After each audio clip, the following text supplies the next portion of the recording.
Hello বন্ধুরা, আমি সঙ্গীতা। আশা করি আপনারা সকলেই ভালো আছেন আর আমরাও বেশ ভালো আছি। আজকে সেপ্টেম্বর মাসের 15 তারিখ সোমবার, সময় এখন সন্ধ্যে 7টা। যদিও বা দুদিন ধরে ঝিমঝিম করে বৃষ্টি হচ্ছে, তবে সকাল থেকে আকাশটা মোটামুটি পরিষ্কার। পরে একটু আবারও বৃষ্টি নেমেছিল, যে কোনো মুহূর্তে আবারও বৃষ্টি নেমে যাবে। তাই চলুন নিচে গিয়ে কতগুলো ব্রেড রেডি করে নিই। 10 ইঞ্চি গ্রো ব্যাগ অর্ডার দিয়েছিলাম, সেগুলোই এসেছে। যাদের কাছে আমার মতো একেবারেই মাটি নেই, মাটি ছাড়া তারা কিভাবে গাছ করবেন, এটা তো আমি প্রতি বছরই দেখাই, তবুও নতুন বন্ধুদের উদ্দেশ্যে আবারও দেখিয়েছি। নিচে দেখুন অনেকটা পরিমাণে আমি শুকনো পাতা টাতা দিয়েছি। আপনাদের কাছে যদি শুকনো পাতা না থাকে সেক্ষেত্রে পিচবোর্ড, কাগজ এগুলো দিতে পারেন। তার উপর অনেকটা পরিমাণে কোকোপিট দিয়ে দিয়েছি। কোকোপিটটা কিন্তু আমি রোদে খুব ভালোভাবে শুকিয়ে নিয়েছি, সাথে একটু ছাই মিশিয়ে নিয়েছি, যাতে কোনো রকমভাবেই ফাঙ্গাসের কোনো অসুবিধা না হয়। এইভাবে অর্ধেকের বেশি ভরে নিয়েছি। এরপর দেখুন এই বস্তাটার মধ্যে রেখে দিয়েছি আমি গোবর সার, যেটা আমি 6 মাস আগে আনিয়েছিলাম, শুকিয়ে গিয়েছে। গোবর সার যত বেশি পুরনো হবে ততই গাছ ভালো হবে। নার্সারির লোকেরা ওরা তাড়াতাড়ি করে বেচবে বলে 2-3 মাসের মধ্যেই রেডি করে বিক্রি করে দেয়, তার ফলে কাঁচা রয়ে যায় এবং সেই কারণেই অনেক সময় গাছ মারা যায়। মানে ছোট চারা গাছ এই কাঁচা সারটা নিতে পারে না, সেই জন্যই মারা যায়। অবশ্যই আপনারা একটুখানি পুরনো করে নিলে ভালো হয়, আর যদি পুরনো বিক্রি হয় তাহলে তো খুবই ভালো কথা। আমাদের এখানে তো সবই ভেজাল, তবে গোবর সারটা এখনও পর্যন্ত ঠিক আছে। কোকোপিটের ওপরে দিয়ে দিয়েছি আরও অর্ধেকের বেশি এই গোবর সারটা। এই দেখুন পুরোটাই ভরে নিয়েছি প্রায়, আর যেটুকুনি বাকি রয়েছে এর ওপর দিয়ে দেবো আবারও কোকোপিট, যার মধ্যে ছাই মিশিয়েই রেখে দিয়েছিলাম। এইভাবে গোটা ব্যাগটা কিন্তু ভরে নেব। এইভাবে মাটির কিন্তু কোনো প্রয়োজনই পড়বে না, এতে গাছ এত ভালো হয়। যারা আমার পুরনো বন্ধুরা আছেন তারা তো জানেনই, আর যারা নতুন বন্ধু আছেন তারা একবার শীতের ভিডিওগুলো দেখবেন, দেখলে বুঝতে পারবেন কিভাবে মাটি ছাড়া এত সুন্দর সবজি করি আমি প্রতিটা বছর। এইভাবে রেখে দেবো। এর মধ্যে এখন খাবার টাবার দেবার কোনো প্রয়োজন নেই, কারণ গোবর সারের মধ্যে যথেষ্ট খাবার আছে, আর নিচে তো পাতা ফাতা রয়েছে। এইভাবে দেখুন আমি ব্যাগগুলোকে রেডি করে নিয়েছি। তবে এর মধ্যে এখন আর বৃষ্টির জল ঠল কোনো কিছুই দেবো না। এখন শুধুমাত্র একটু রোদ উঠেছিল বলে বাইরে রেখেছি, বৃষ্টির জল ঠল দেবার কোনো প্রয়োজন নেই, যেহেতু বেডটা পুরো রেডি হয়েই রয়েছে। যদি সবজির খোসা টোসা থাকতো ডিকম্পোস্ট হবার জন্য দিতাম, এখন যেহেতু বেডটা সম্পূর্ণ রেডি গাছ তৈরি হবার জন্য, তাই জন্য শুধু শুধু বৃষ্টি ভেজাবো না।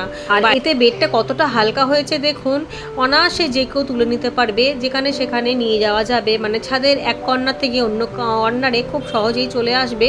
গাছ তো ভালো হবেই, যেহেতু এতগুলো সার পড়েছে। আমি কিন্তু অনেকজনকেই দেখেছি সার মোটেই দেয় না, অল্প একটুখানি কোনো সময় সবজির খোসা দিয়ে দিল, ব্যাস তার মধ্যেই গাছ করে। তাতে গাছ হবে, ওই লতানো গাছগুলো হবে, কিন্তু ফলন আসবে না। সেই জন্য সার ব্যবহার করাটা খুবই দরকার।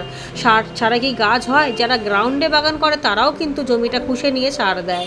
ছোট কলা গাছ এনেছি, যদিও বা আমার বাগানে কলা গাছ ছিল। ছাদ বাগানে কলা গাছ করতে আমার বেশ ভালো লাগে। আমি কলা গাছ করে কলার মোচা পেয়েছি এবং কলাও পেয়েছি, সেটা তো আমার পুরনো ভিডিওর মধ্যেই রয়েছে। যারা নতুন আছেন তারা দেখে নিতে পারেন। এই গাছটা নিয়ে এসেছি, বেলে মাটির মধ্যে বসানো রয়েছে। আগে ঠিক এই জায়গাতেই আমার আরেকটি কলা গাছ ছিল, যেটা কালবৈশাখীর ঝড়েতে এবারে পড়ে গিয়েছিল। তখন আমার মনটা কিন্তু ভীষণ খারাপ হয়েছিল, কারণ কলা গাছ আমার ভীষণই প্রিয় একটা জিনিস। এর পাতা তো সবসময়তেই আমি ব্যবহার করি রান্নাতে, কারণ আমার মেয়ে কলায় মাছ ভাজা খেতে ভীষণই ভালোবাসে। তাছাড়া পুজোর কাজেতেও কলা পাতা কেটে কেটে ব্যবহার করি। আর কলা পাতার সার যে কতটা ভালো হয় পটাশযুক্ত, সেটা তো আমরা সবাই মোটামুটি জানি। তো এইখানেই রাখবো, তবে এখন রাখবো না, এখন ছোট একটা টবে দেবো। সেই জন্যই গাছটিকে ওপরের ছাদে নিয়ে এসেছি। বৃষ্টিটাও কম রয়েছে, ভাবছি আজকেই রিপোর্ট করে দেবো। বৃষ্টি হলে আজকে করতাম না, রেখে দিতাম। আর এটা কিন্তু বেশি বড় হয় না, ছোট জাতেরই কলা গাছ। ভ্যারাইটিটা ভীষণই ভালো। আপনারা যখন কিনবেন ভ্যারাইটিটা বুঝে কিনবেন, যেই ভ্যারাইটিতে 1 বছরের মধ্যে মোটামুটি ফলন চলে আসবে। মিডিয়া ভীষণ সাধারণ করেছি, যেমন মাটি আর গোবর সার আর অল্প একটু সামান্য চুন মিশিয়ে নিয়েছি। এখন আপাতত এটাতেই দেবো। কোনো রকমভাবে কোনো খাবার টাবার দেবার এখন প্রয়োজন নেই, গাছটা যেহেতু খুবই ছোট, সেই জন্যই এখন রিপোর্ট করে দেবো এই দুটো জিনিস দিয়ে। 10 ইঞ্চি একটা টবের মধ্যে আমি রিপোর্ট করব, তার আগে কাঁচি দিয়ে হালকাভাবে গ্রো ব্যাগটা কেটে নেব, কারণ কলা গাছের শেকড় কিন্তু ভীষণই পাতলা হয়, যদি কাটতে গিয়ে শেকড় কেটে যায় একটু অসুবিধা হবে, সেই জন্য হালকাভাবে গ্রো ব্যাগটাকে কেটে নিয়ে মাটিটা আস্তে করে তুলে নেব। তারপর এই 10 ইঞ্চি টবটার মধ্যেই আমি বসিয়ে দেবো। কলা গাছ এনেই প্রথমেই বড় জায়গায় দেবেন না, দিলে শেকড়টা পুরো মাটিতে ছড়িয়ে যাবে এবং মাটি ভর্তি হয়ে যাবে, কিন্তু গাছটা ছোটই হয়ে থাকবে, গাছটা কিন্তু উপরে লম্বাতে বাড়বে না। সেই জন্য ছোট থেকেই শুরু করবেন। যদি গাছটি আমার আরেকটু ছোট হতো তাহলে আরেকটু ছোট টবে দিতাম, যেহেতু গাছটি মোটামুটি বড় তাই জন্য আমি 10 ইঞ্চিতে দিলাম। এরপর আমি 15 বা 18 ইঞ্চি গ্রো ব্যাগে দেবো, আর যখন দেবো তখন ভিডিও অবশ্যই আপনাদের সাথে শেয়ার করব। মাটিটাকে একটুখানি গোল করে নেব, সাইড দিয়ে সরিয়ে সরিয়ে মধ্যিখানটা একটুখানি ফাঁকা করে এই যে মাটিটা বসিয়ে দেবো। যেহেতু বেলে মাটিতে তাই আর ছাড়ালাম না, বেলে মাটিতে না হতো গাছটি, এঁটেল মাটিতে হতো তাহলে এঁটেল মাটিটা ছাড়িয়ে দিতাম, কারণ এঁটেল মাটিতে গাছ ভালো হয় না। যেহেতু বেলে মাটি কাজ তাই কোনো অসুবিধাই হবে না। এইভাবে চেপে চেপে দেবো, ওপর দিয়ে আবার একটু মাটি দিয়ে দেবো, এক সাইডে রেখে দেবো, অল্প একটু জল দেবো। বৃষ্টি হচ্ছে তো তাই জন্য বেশি জল দেবার প্রয়োজন নেই, অল্প জল দিলেই হবে। যদি বৃষ্টি না হতো তাহলে সম্পূর্ণ জলে ভরিয়ে দিতাম এবং তলা দিয়ে জলটা বেরিয়ে যেত। এখন যেহেতু বৃষ্টি হচ্ছে তাই জন্য আর অতটা বেশি জল দেওয়ার প্রয়োজন নেই। মাটিটা দেখুন কি সুন্দর খুশে যাচ্ছে। যেহেতু বেলে মাটিতে গাছ ভীষণই ভালো হয়, তবে আমার তো বেলে মাটি নেই, আমার বেলে দোআঁশ মাটি, তাতেও খুব ভালো গাছ হয়। এর আগে তো আপনারা দেখেছেনই যে বেলে দোআঁশ মাটিতে আমার কত গাছ হচ্ছে, এখনও কিন্তু হয়ে রয়েছে প্রচুর সবজি, পেছনে দেখতেই পাচ্ছেন। এখন গাছটি বসাবার সাথে সাথেই কোনো খাবার দেবার কিছু প্রয়োজন নেই, ওই যে গোবর সার রয়েছে, গোবর সারের মধ্যেই খাবারটা পেয়ে যাবে, সাথে বৃষ্টির জল পাবে, এতেই কিন্তু গাছটা বাড়তে সুবিধা হবে এবং মাটিটার মধ্যে শেকড় ধীরে ধীরে ছড়াবে, গাছটিও লম্বা হতে থাকবে।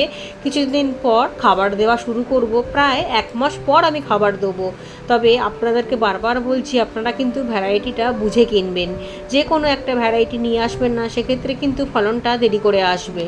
চলুন, এটা তো হয়ে গিয়েছে, একটা টমেটো গাছের কাছে নিয়ে যাই আপনাদেরকে। এবারে বর্ষার সময় থেকেই বিভিন্ন টবের মধ্যেই কিন্তু টমেটোর অনেক চারা উঠেছিল, কিছু কিছু চারা তুলে আমি আলাদা জায়গায় দিয়েছি, আবার কিছু কিছু চারা যেই টবেতে ছিল সেই টবের মধ্যেই রেখে দিয়েছিলাম। এখানেও ঠিক তাই, এখানে একটা হলুদ গাছের বেড রয়েছে এই চালের বস্তাটার মধ্যে, সেখানেই কিন্তু এই টমেটোর চারাটা উঠেছিল। আমি এখান থেকে তুলিনি, যেহেতু হলুদ গাছ তাই তুলিনি।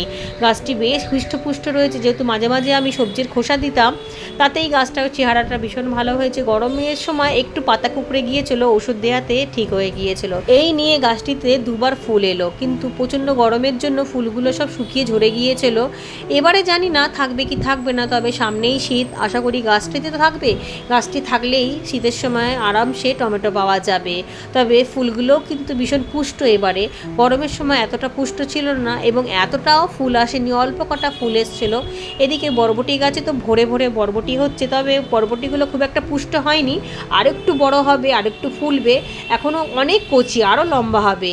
আর দেখুন, এগুলো কিন্তু গরমের বরবটির দানাই আমি ফেলেছিলাম, জানি যে শীত আসতে একটু সময় লাগবে, ততদিনে বরবটিগুলো রেডি হয়ে যাবে। মানে গরমের অনেক সবজি কিন্তু এখন আমার বাগানে রয়েছে, যেগুলো আমি কিছুদিন আগেই বসিয়েছিলাম, ওই 1-1.5 মাস আগে বসিয়েছিলাম, তার মধ্যেই কিন্তু পেয়ে গেছি। শীত আস্তে আস্তে আরও সবজি পেয়ে যাবে। এই দেখুন কত বড় বড় হয়েছে, আরও বড় হবে বরবটি। এই দানাগুলো এনেছিলাম আমি গাছের হাট থেকে, যেটা শ্যামবাজারে বসে, যেই হাটের থেকেই আমি বেশিরভাগ বীজগুলোকে নিয়ে আসি। তবে শীতের সময় কিন্তু এই সমস্ত বেড আমার সবই কাজে লেগে যাবে। এরপর কিন্তু আমি আর গরমের বীজ ফেলিনি, ওই গরমের বীজ যা ফেলেছি 1-1.5 মাস আগেই ফেলেছি, আর ফেলবো না। এবার আর সময় নেই, দেখতে দেখতে সেপ্টেম্বরের 15 তারিখ তো হয়েই গেল। এবারে এই সবজিগুলো যখন তোলার টাইম হয়ে যাবে তখন নতুন করে বেড রেডি করব শীতের জন্য, শীতের সবজি বসাবার জন্য অনেক মাটি লাগবে, তো এই সব মাটিগুলোকেই কাজে লাগিয়ে নেবো। কারণ গরমের সবজি শুধুমুধু রেখে দিলে শীতে ফলনও হবে না এবং মাটিটা জোড়া হয়ে থাকবে, এতে শীতের গাছ করতে একটু অসুবিধা হয়ে যাবে। তাছাড়া সেই গরম অবধি রেখে তো কোনো লাভও নেই, তাই গরমের সবজি গরমে এবং শীতের সবজি শীতে করাটাই ভালো।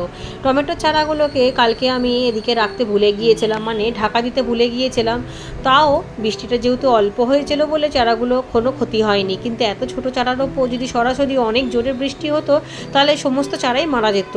চারাগুলো কিন্তু দিব্যি ভালো রয়েছে, তবে এখান থেকে 2টো চারা তুলে নেবো। ছাদ বাগানে আরও একটি যে কলা গাছ রয়েছে সেখান থেকে আবারও চারা উঠেছে, সেই চারাগুলোকে বারবার তুলে দিতে হবে, না হলে এই যে গাছটা রয়েছে গাছটা কিন্তু চেহারাটা একেবারেই ভালো হবে না, সেই জন্যই চারাগুলোকে প্রত্যেকবার তুলে দিতে হবে। আবার এর মধ্যে দেখছি একটা লাউয়ের চারা উঠেছে, একটু বড় হলে লাউয়ের চারাটা এখান থেকে তুলে নিতে হবে। কত সুন্দর টেকমা ফুলগুলো হয়েছে দেখুন। এত ভালো গাছ যে সব সময়তেই ফুলে ভরে থাকে। আবারও 2-1 ফোঁটা করে বৃষ্টি শুরু হয়েছে, আকাশটা বেশ মেঘলা মেঘলা, তবে সুন্দর হাওয়া দিচ্ছিল বলে প্রকৃতিটা দেখতেও বেশ ভালো লাগছিল। এদিকে একটা বন্ধু দেখতে চেয়েছিলেন যে ওই যে কচু গাছের গোড়ার থেকে যে লাউ গাছটা রয়েছে সেটা বেঁচে আছে না মারা গিয়েছে সেটা দেখতে চেয়েছিলেন। না, সবই ঠিকঠাক আছে, সাথে সাথে সবই হচ্ছে। লাউ গাছটাও দিব্যি সুন্দর চেহারা নিয়ে বাড়ছে এবং কচু গাছটাও ভালো কচু বেরিয়েছে। এই দেখুন, আবারও কচু শাক তৈরি হতে শুরু করেছে, একটা পাতাও তৈরি হয়ে গিয়েছে। আর লতি থেকে তো 4-5 দিয়ে কচু পাতা হচ্ছে। এই দেখুন কত শাক উঠেছে। আমি আর কিছু করিনি, দেখাই যাক কতদূর কী হয়। লাউ গাছটা একটু বড় হলে ফলন না দিলেও কোনো অসুবিধা নেই। আমাদের এখানে বাজারে লাউ শাকের অনেক চাহিদা, সেই জন্য দামটাও অনেক বেশি বলে। একটা বান্ডিল 40 টাকা 45 টাকা করে বলে। সেখানে আমার ছাদ বাগানে যদি এত সুন্দর লাউ শাক হয় তাহলে বাজার দিয়ে কেনার কি দরকার, তাও আবার সম্পূর্ণ অর্গানিক। এদিকের গাছগুলোতে দড়ি বাঁধতে হবে, এদিক ওদিক ধরে মুখ বার হচ্ছে। সাথে উচ্ছেগুলোকেও কালকে তুলে নিতে হবে।